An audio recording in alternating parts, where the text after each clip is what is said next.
Oke guys, assalamualaikum warahmatullahi wabarakatuh. Dengan aku Ones di sini. Sorry kalau pembawaannya kayak agak kurang semangat ya guys ya. Karena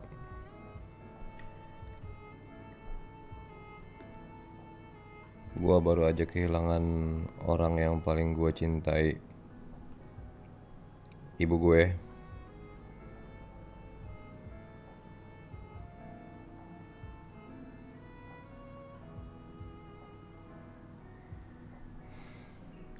Bikin gua kayak hidup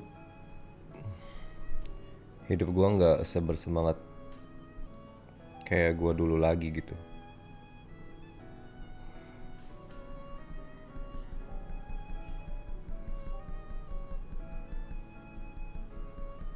Terus kalau kalian ada yang nanya, emang ibu sakit apa sih? Jadi 2019 ibu itu divonis kena penyakit tumor pada ususnya. Dan 2021 dioperasi dia, ususnya diangkat. Jadi dia kalau makan itu nggak bisa sembarangan lagi, sebab pencernaannya udah nggak normal kayak orang pada umumnya gitu. Terus dia juga punya penyakit lambung kan, karena mah akut mungkin.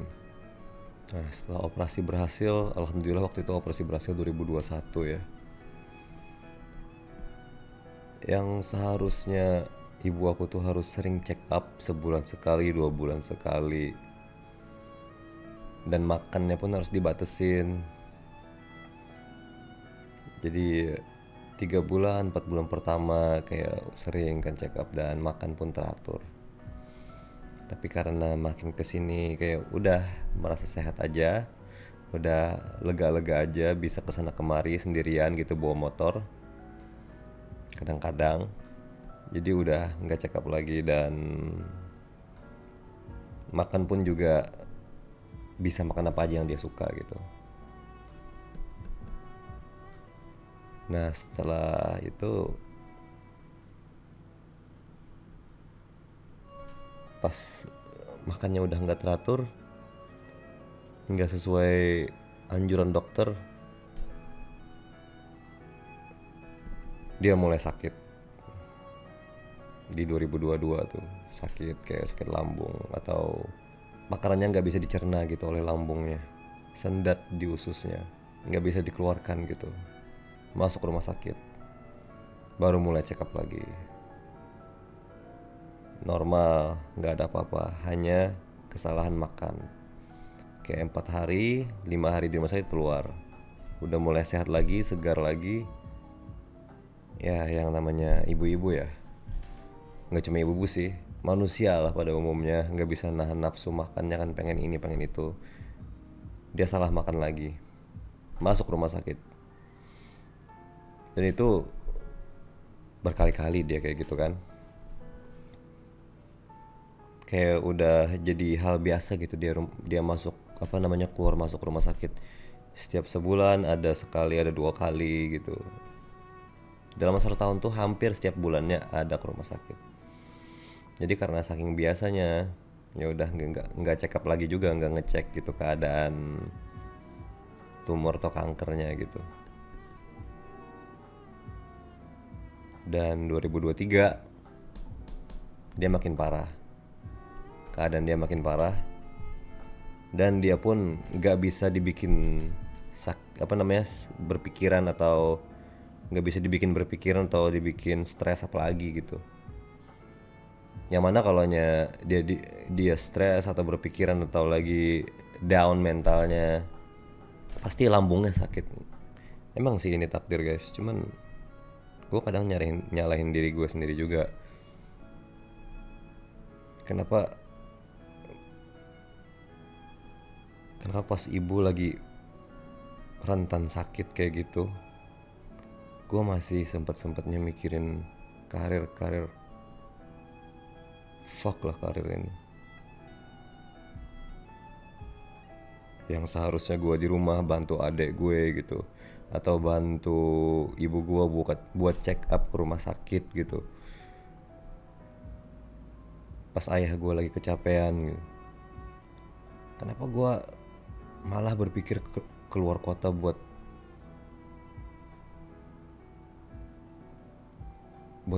karir omong kosong ini gitu loh. Emang sekali lagi ini takdir, cuman itu jadi penyesalan aja buat gue gitu. 1 Mei gue berangkat ke Jakarta, itu dalam kondisi ibu gue rentan sakit kan. Setelah gue ke Jakarta, keadaan dia makin menurun karena banyak mikirin anaknya kan. Gue ya seperti yang orang bilang guys, setua apapun kita, tetap aja di depan ibu kita, kita tuh hanya seorang anak kecil gitu, yang mau dia manjakan, yang mau dia perhatikan gitu. Dia hanya mau anaknya ada di dekat dia gitu, berapapun umur kita gitu. Apalagi dia hanya punya 2 orang anak, yang mana gue yang paling tua kan, anak laki-laki satu-satunya gitu.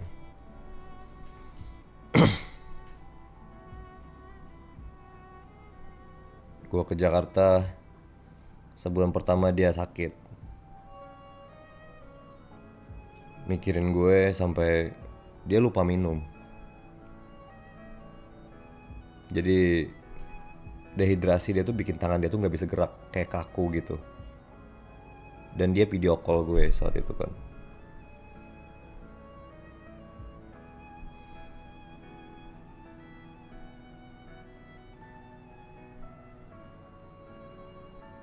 Kata dia, "Nak, tangan mama kenapa ini nak?" Kata dia.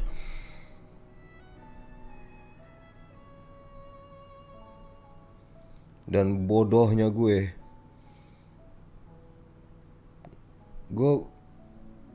malah menasehati dia gitu, hanya menggunakan logika tanpa perasaan gitu. "Mama kenapa jadi nggak minum? Kok mama telat minum? Mama harus minum lah," kayak gini-gini. Gue nggak mikir perasaan dia gitu, yang kangen sama anaknya gitu.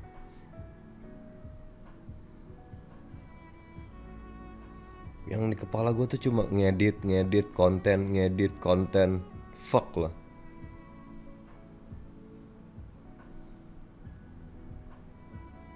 Terus dia masuk rumah sakit, terus keluar lagi. Dia masih dalam keadaan rentan sakit, sedangkan gue di ibu kota senang-senang.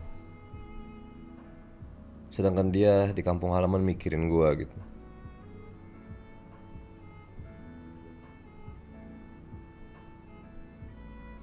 Ada beberapa hari gue lupa nelpon dia, saking sibuknya gue dengan dunia. Dia bilang, "Nak, kok mama nggak ada dihubungin sih," kata dia. Kemudian dia masuk rumah sakit kan, lagi, karena dia makan muntah.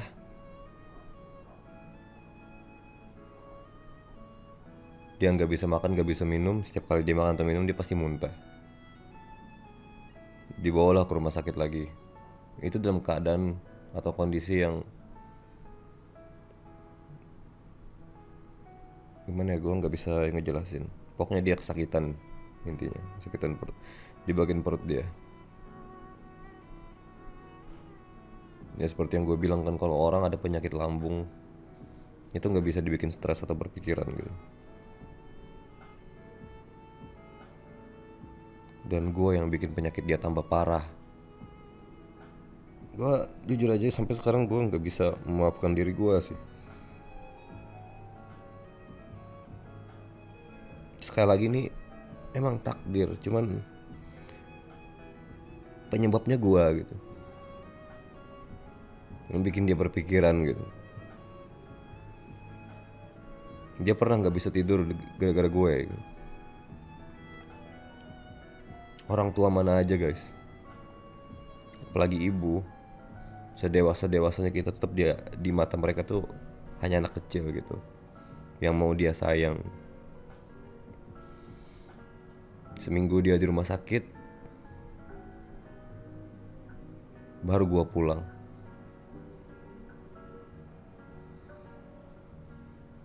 Dia nggak bisa makan, nggak bisa minum, kalau minum muntah, dan dia nggak bisa, pokoknya di ususnya ada yang menyumbat gitu, entah ada yang tumbuh atau ada yang menyumbat. Lambungnya juga luka karena nggak ada pembuangan, jadi stuck di lambung semuanya, infeksi dia.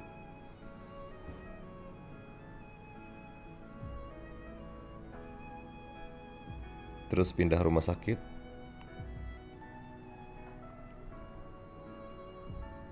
Setelah didiagnos, ternyata tumornya sampai paru-paru. Dan tumornya stadium 4, guys. Pada saat itu adik gue nangis, ayah gue shock, paman gue shock.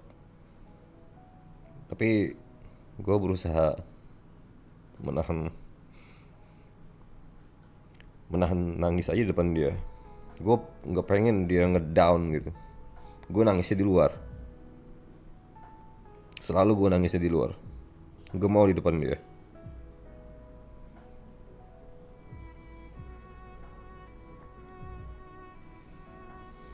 Gue pengen nghibur dia. Jadi ayah gue yang jaga rumah sakit, di rumah sakit jagain ibu gue, adik gue, paman gue yang jemput-jemput keluarga 30 kilo, 40 kilo buat jemput keluarga doang, bolak-balik buat nghibur dia gitu.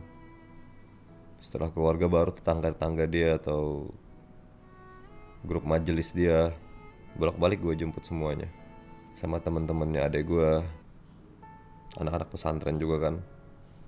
Dia seneng kayak denger orang mengaji atau burdah gitu, guys. Ini sudah gue jemput semuanya. Pas gue pikir-pikir, di luar kesadaran gue itu ternyata emang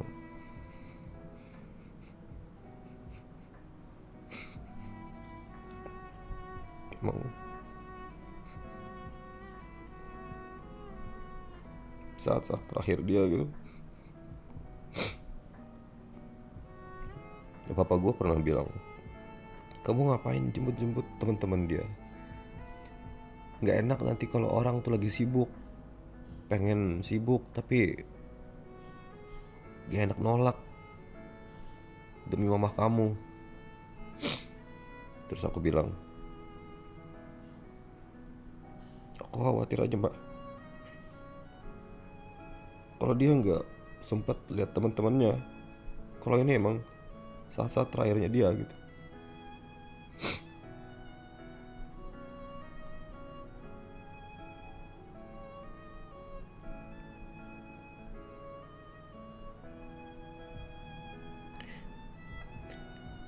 Dan setelah semuanya selesai, 2 hari 3 hari gue antar jemput dari keluarga sampai teman-teman dia, udah habis semuanya.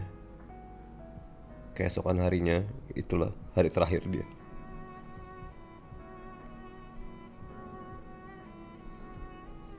Makin menurun, makin menurun, makin menurun.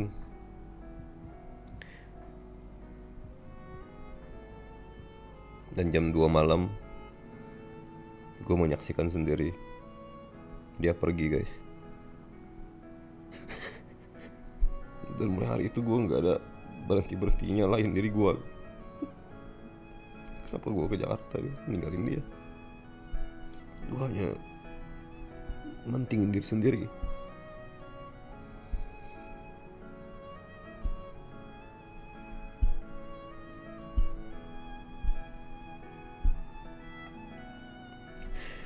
Sorry ya guys, gue nangis. Ini bukan konten menjual kesedihan ya.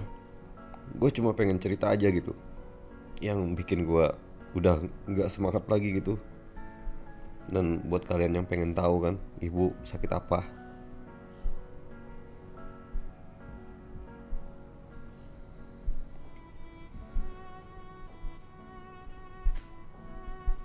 jadi ya udah, seminggu udah berlalu, setelah kepergian dia ya berasa banget gitu, berasa banget hilangnya guys. Jadi guys, pesan gue buat kalian,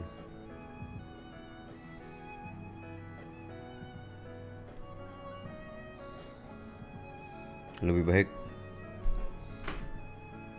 baik sedikit tapi cukup guys, daripada banyak. Kalian harus mengorbankan perasaan keluarga kalian. Bersyukur. Itulah kesalahan gue dulu, gue gak bersyukur. Jadi ya penyesalan ujungnya. Dan gue pengen ngucapin terima kasih sama sahabat gue Isbat dan mamahnya, ayahnya yang udah nganggap gue kayak anak sendiri, nge-support gue juga selama di Jakarta, dan apalagi Bang Haikal Faris dan Kak Evril yang udah ngasih tumpangan sama aku dan istri selama aku di Jakarta. Terima kasih banyak.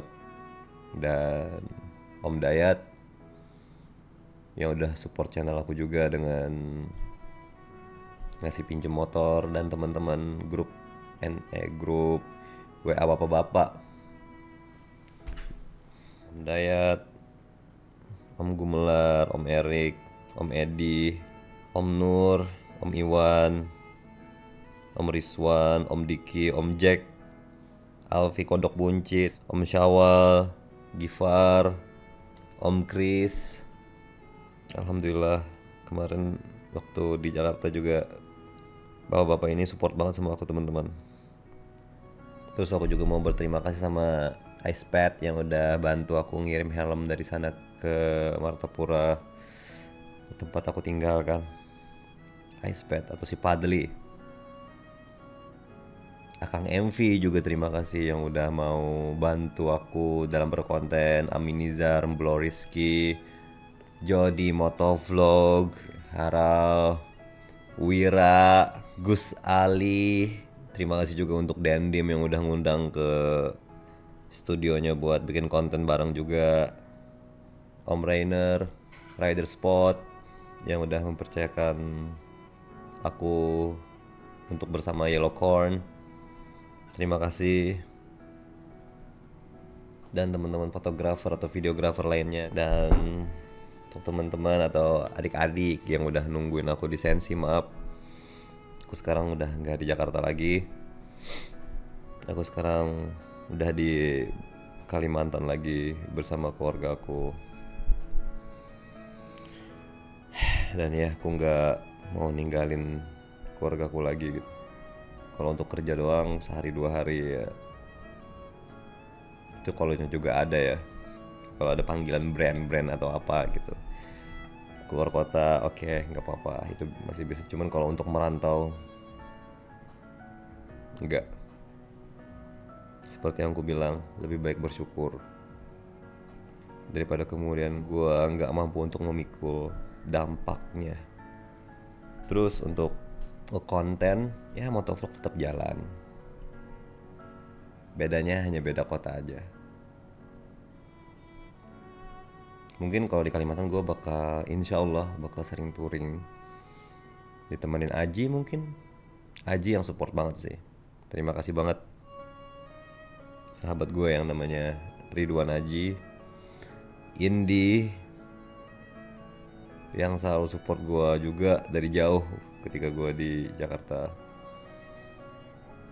Oh ya, by the way, sorry ya Isbat, Icepad, dan Abang Haikal pastinya. Maaf banget, aku udah banyak ngeribetin. Semoga yang baik sama aku ketika aku di luar kota kemarin, semoga disegerakan balasan amal baiknya. Aminin guys, gak perlu ditulis di komen, cukup bilang amin aja pas kalian nonton ini. Dan sorry, gue nangis ini bukan konten jual kesedihan atau apa. Gue hanya ingin menjawab pertanyaan kalian, kenapa gue hilang, atau yang belum tahu gue kenapa, keluarga gue kenapa gitu, atau ibu sakit apa gitu, dan gue sekarang di mana. Terima kasih banyak yang udah selalu support gue, yang ngedukung gue di Instagram dengan cara kasih gue motivasi. Gue nggak sanggup balas satu-satu.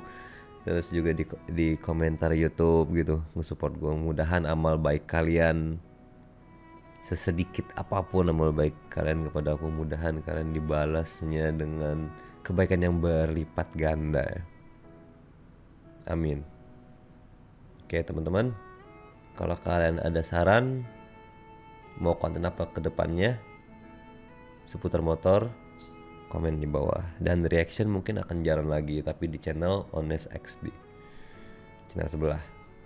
Aku mau hidupin 2 channel lagi, tapi mungkin nggak bisa upload setiap hari.